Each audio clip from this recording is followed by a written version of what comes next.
आप सभी को नमस्कार। B1 प्रथम सत्र की कक्षा में आप सभी को हार्दिक स्वागत करते हुए रानी चेन्नम्मा विश्वविद्यालय बेलगावी के अंतर्गत B1 प्रथम सत्र के पाठ्यक्रम के बारे में हमने बीती कक्षा में लास्ट कक्षा में हमने विवरणात्मक एवं चर्चात्मक रूप में पाठ्यक्रम के बारे में जानकारी हासिल की है। तो आपके पाठ्यक्रम के लिए चयनित पहली कहानी है जो सौवा शेर गेहूं, ये मुंशी प्रेमचंद द्वारा लिखी हुई एक सर्वश्रेष्ठ कहानी है।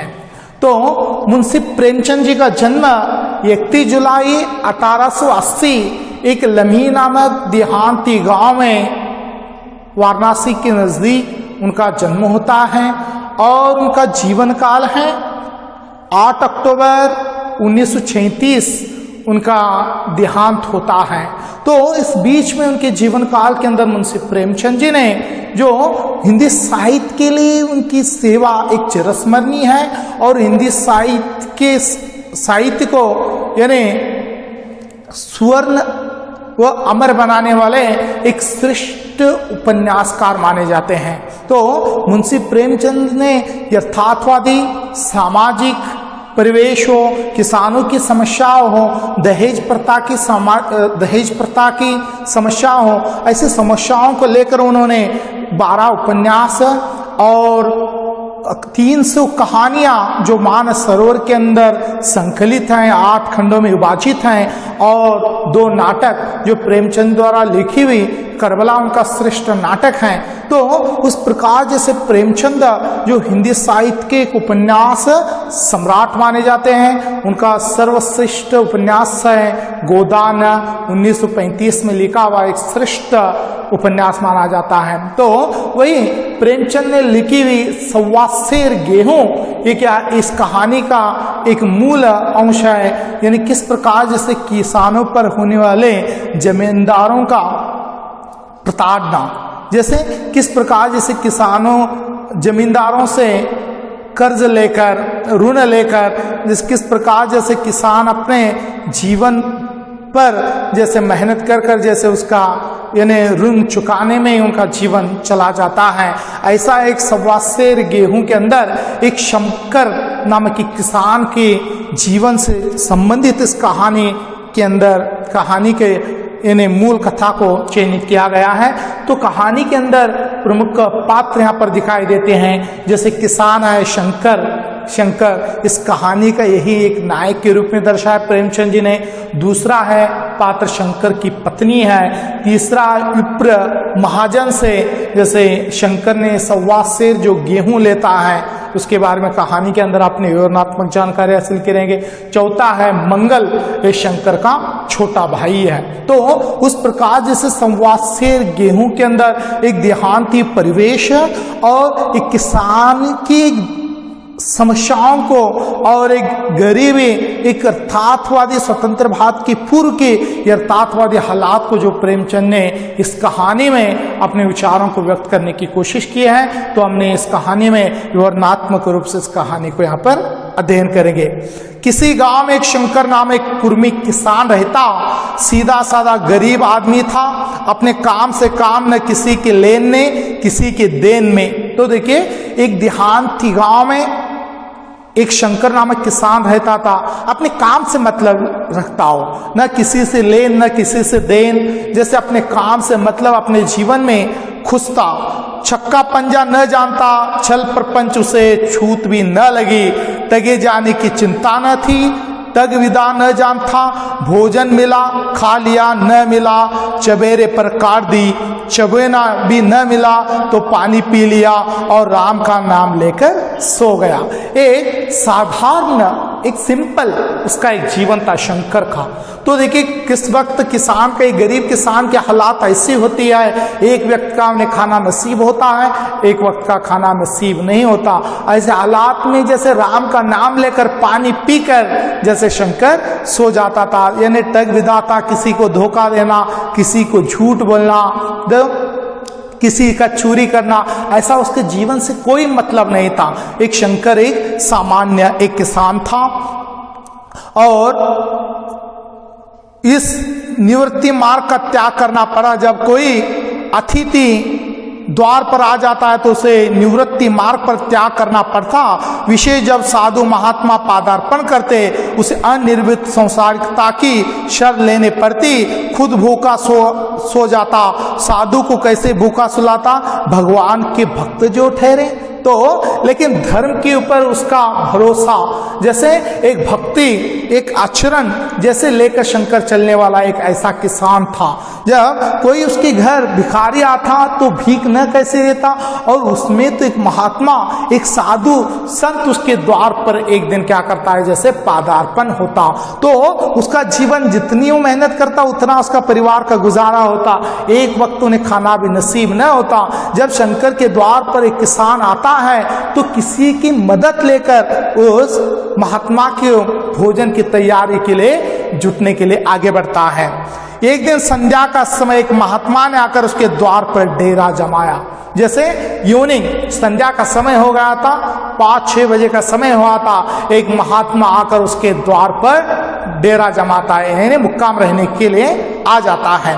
तेजस्वी मूर्ति पीतांबर गले में, तो तेजस्वी मूर्ति जैसे कृष्ण रूपी, जैसे पीतांबर बड़ा हुआ है, जटा सिर पर है, बाल लंबे हैं, पीतल का कमंडल हाथ में, पीतल का कमंडल है, खड़ाओं के पैर में, खड़ाओं यानी लकड़ी की चप्पल, खड़ाओं तो सिर्फ अंगूठा होता है, देखिए, तो खड़ाऊं पहनकर एक महात्मा, आंखों पर संपूर्ण वेश महात्माओं का साता, रईसों के प्रसादों में तपस्या, हवा गाड़ियों पर देवस्थानों की परिक्रमा, योग्य सिद्धि प्राप्त करने के लिए रुचिकर भोजन करते हैं। तो देखिए, महात्मा आकर जब शंकर के द्वार पर डेरा जमाता है तो उसके रूप वेशभूषा के बारे में जे प्रेमचंद ने कहानी में चर्चा की है। तब उस प्रकार जैसे पूजा अर्चना हो, जैसे कुछ महात्मा घर पर देवस्थानों की परिक्रमा, योग शुद्ध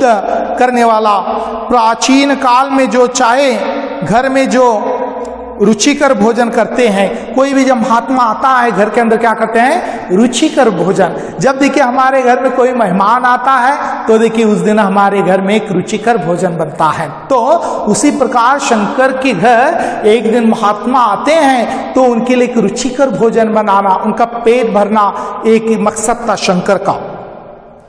और घर में जौ का आटा था वह उन्हें कैसे खिलाता? प्राचीन काल में जौ का चाहे जो कुछ महत्व रहा हो, पर वर्तमान युग में जौ का भोजन शुद्ध पुरुषों के लिए दुष्पाच होता है। बड़ी चिंता हुई, महात्मा को क्या खिलाऊं? आखिर निश्चय किया कि कहीं गेहूं का आटा उधार लाऊं, पर गांव भर गेहूं का आटा न मिला। गांव में सब मनुष्य थे, देवता एक भी न था। देवताओं का खाद्य पदार्थ कैसे मिलता?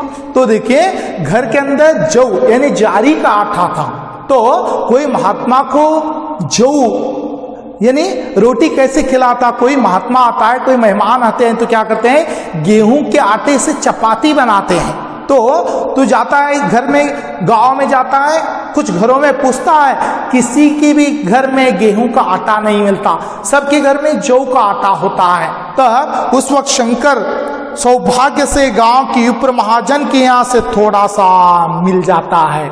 तो देखिए भगवान के कृपा से विप्र जी महाजन के घर में, जमींदार के घर में क्या होता है, जैसे यानी गेहूं का आटा मिल जाता है।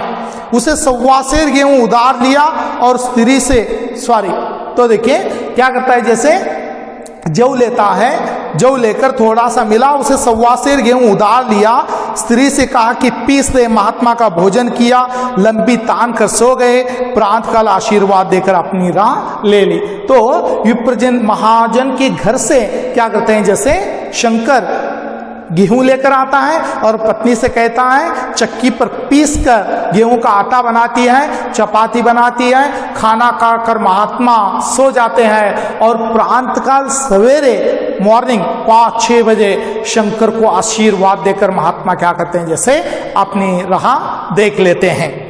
विप्र महाजन साल में 2 बार खलियानी लिया करता था। जो जमींदार था जो शंकर से साल में 2 बार खलियान, जैसे जो खेती में से आने वाली फसल को लिया करता।